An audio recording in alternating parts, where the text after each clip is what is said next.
اسلام ایک واحد دین، اس کا تشخص، اس کی انفرادیت، اس کی حقانیت کسی میلے سے میل نہیں کھائے گا۔ یہ اکبر کے دربار میں گونجی ہوئی آواز انگریزوں کے دور میں جب ٹھنڈی ہو گئی اور آزادی ہند کے بعد پھر ہندو مسلم مذہب کو جب ملانے کی کوشش کی گئی تو مجدد الفسانی کی اسی آواز کو جس نے یو پی کی زمین پر دہرایا ہے، اس دہرانے والے کا نام محدث اعظم ہے۔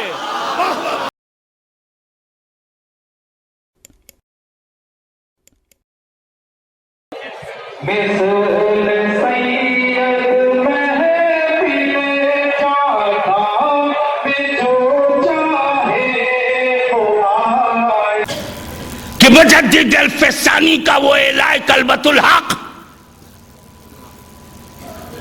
کہ اسلام کسی غیر مسلم کے پلیٹ فارم پر اپنے دینی اعتبار سے اکٹھا نہیں ہوگا، ضرورت اکٹھا کرے، تجارت اکٹھا کرے، سیاست اکٹھا کرے، اہمیت اکٹھا کرے تو دوسری بات ہے، لیکن ایک دین دوسرے دین سے، کیونکہ اسلام ہی دین ہے، باقی سب بے دین ہیں، اور اگر دین ہے تو بد دین ہے۔ اسلام ایک واحد دین، اس کا تشخص، اس کی انفرادیت، اس کی حقانیت کسی میلے سے میل نہیں کھائے گا۔ یہ اکبر کے دربار میں گونجی ہوئی آواز انگریزوں کے دور میں جب ٹھنڈی ہو گئی اور آزادی ہند کے بعد پھر ہندو مسلم مذہب کو جب ملانے کی کوشش کی گئی تو مجدد الفسانی کی اسی آواز کو جس نے یو پی کی زمین پر دہرایا ہے، اس دہرانے والے کا نام محدث اعظم ہے۔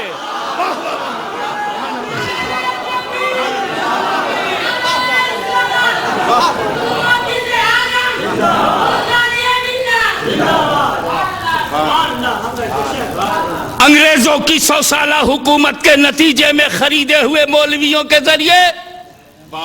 عظمت مصطفیٰ پر جب حملے شروع ہو گئے، کوئی نبی کریم کے علم غیب کو جانوروں پاگلوں سے تشبیہ دینے لگا، کوئی نبی کریم کے بعد کسی نبی کے پیدا ہونے کے امکان پر اصرار کرنے لگا،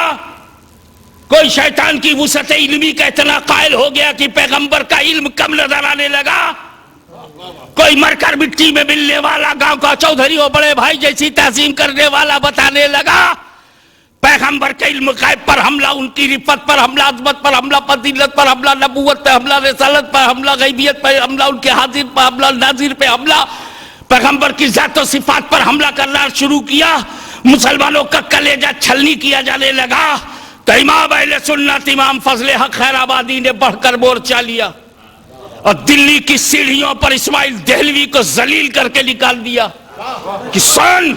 اسلام امن کا مذہب ہے،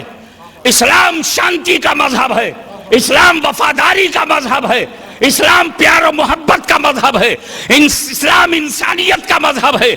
اسلام اخلاق نبوی پر مبنی ہے، اسلام منشاء ربانی کے تحت ہے، اسلام خدا کا پکی پسندیدہ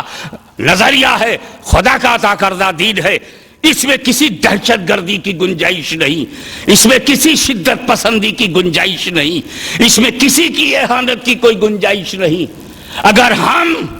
ہم کسی کے دین کو برا بھلا کہیں گے، نہیں کہیں گے، کہیں وہ ہمارے پیغمبر کو پلٹ کر برا بھلا نہ کہے، لیکن اسے باطل سمجھائیں گے، اس سے ہاتھ نہیں ملائیں گے، اس کے مذہبی رسومات میں حصہ نہیں لیں گے۔ ہم صرف اسے اس لیے برا بھلا نہیں کہیں گے کہ پلٹ کر وہ ہمارے نبی کو برا بھلا نہ کہے۔ یہ تو حکمت ہے، یہ تو مصلحت ہے، یہ مصلحت ہے، مصالحت نہیں، یہ مصلحت ہے، مصالحت نہیں۔ میرے دوست قربان جاؤ، علامہ فضل حق خیر آبادی پر مناظرہ کیا، اعلیٰ حضرت عظیم البرکت امام عشق و محبت عاشق رسول محب سادات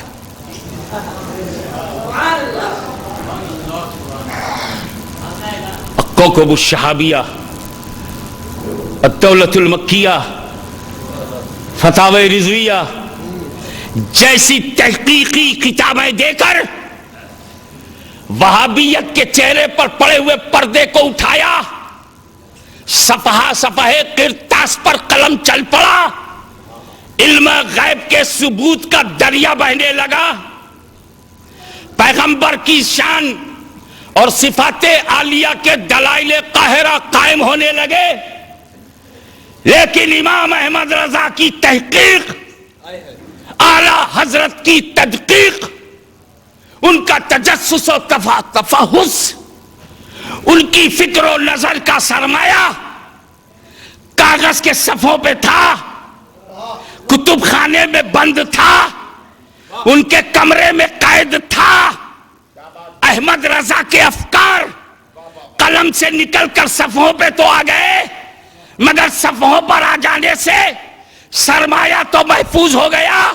مگر اہل سنت تو کچھ پتہ نہ چلا۔ یہ تو قربان جاؤ اس ذات پر کہ جب احمد رضا کا قلم چل رہا تھا تو کشمیر سے کنیا کماری تک اس کا قدم چل رہا تھا، اس کی خطابت چل رہی تھی، اور وہ فکر جو بریلی کے کمرے میں بند تھی اسے پوری دنیا، اسے پورے بھارت میں پھیلانے والے کا نام محدث اعظم ہے، اور امریکہ تک لے جانے والے کا نام شیخ الاسلام، شیخ الاسلام۔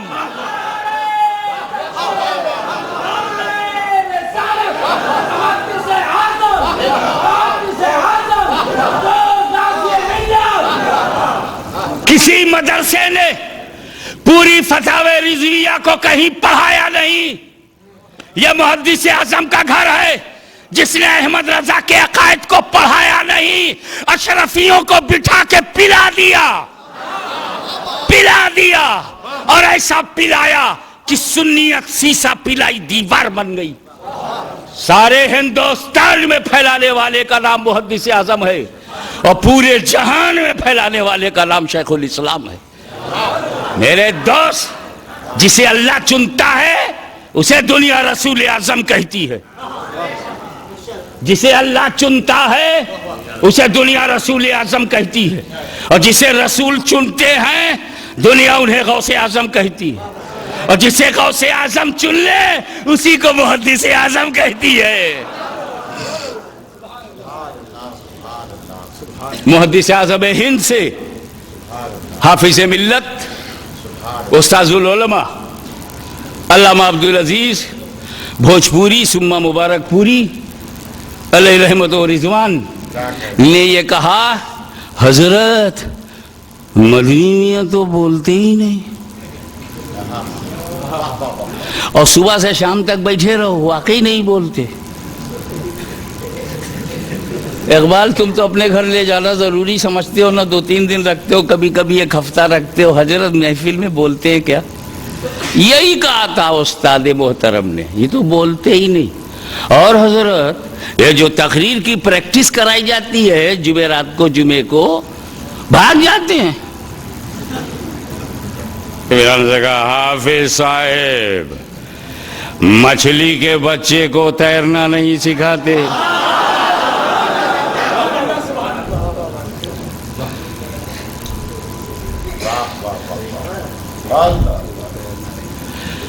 ارے جب مریدین بناتے ہیں،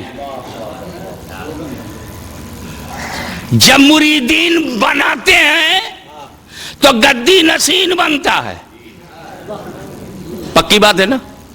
مریدین جب بناتے ہیں تو گدی نشین بنتا ہے، اب جب محدث اعظم بناتے ہیں تو شیخ الاسلام والمسلمین بنتا ہے۔ ابے غوث اعظم سے جو ٹکرائے گا وہ مدینے سے بچے گا کیا؟ بولو،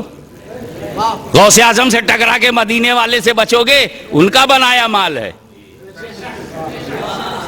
تو شیخ الاسلام سے ٹکرا کے محدث اعظم سے بچو گے؟ ان کا بنایا ہوا مال ہے۔ میں تو زبردستی کود پڑا، محدث اعظم تھے نہیں، مجھے چانس ملا، انٹرمیڈیٹ میں تھا،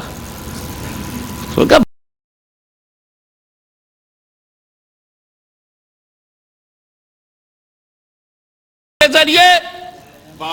عظمت مصطفیٰ پر جب حملے شروع ہو گئے، کوئی نبی کریم کے علم غیب کو جانوروں پاگلوں سے تشبیہ دینے لگا، کوئی نبی کریم کے بعد کسی نبی کے پیدا ہونے کے امکان پر اصرار کرنے لگا، کوئی شیطان کی وسعت علمی کا اتنا قائل ہو گیا کہ پیغمبر کا علم کم نظر آنے لگا، کوئی مر کر مٹی میں ملنے والا گاؤں کا چودھری اور بڑے بھائی جیسی تعظیم کرنے والا بتانے لگا، پیغمبر کے علم غیب پر حملہ، ان کی رفت پر حملہ، عظمت پر حملہ، فضیلت پر حملہ، نبوت پر حملہ، رسالت پر حملہ، غیبیت پر حملہ، ان کے حاضر پر حملہ، ناظر پہ حملہ، پیغمبر کی ذات و صفات پر حملہ کرنا شروع کیا، مسلمانوں کا کلیجہ چھلنی کیا جانے لگا۔ تو امام اہل سنت اعلیٰ حضرت عظیم البرکت، امام عشق و محبت، عاشق رسول، محب سادات،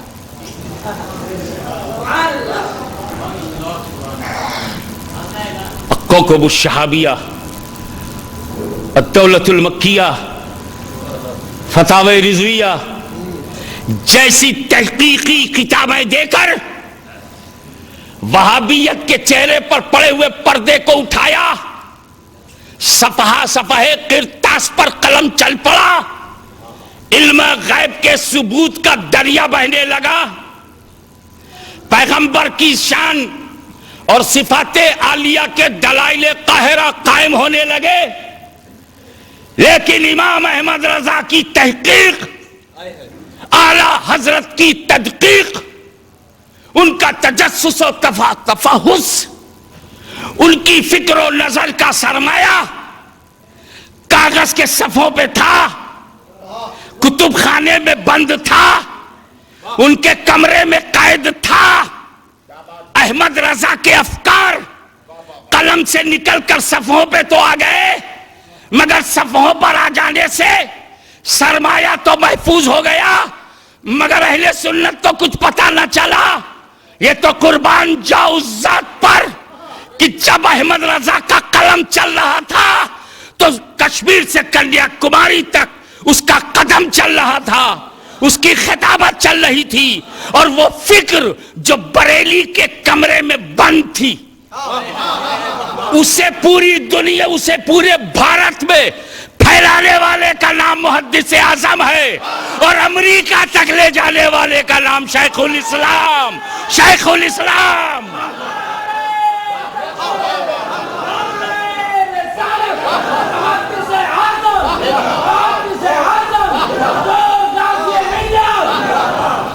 کسی مدرسے نے پوری فتاوی رضویہ کو کہیں پڑھایا نہیں، یہ محدث اعظم کا گھر ہے جس نے احمد رضا کے عقائد کو پڑھایا نہیں، اشرفیوں کو بٹھا کے پلا دیا، اور ایسا پلایا کہ سنیت سیسا پلائی دیوار بن گئی۔ سارے ہندوستان میں